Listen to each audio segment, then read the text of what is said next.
பாவாடை தாவணியில் பார்த்த உருவமாயிது,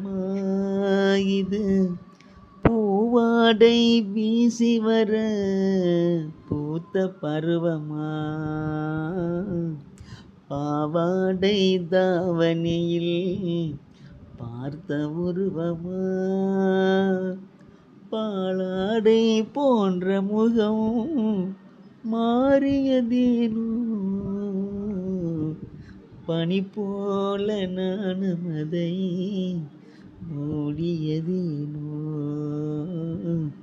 பாவாடை தாவணியில் பார்த்த உருவமா.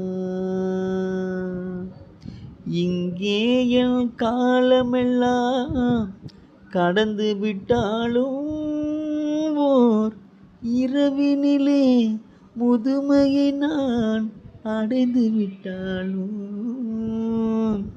மங்கை உனை தொட்டவுடன் மறைந்து விட்டாலும்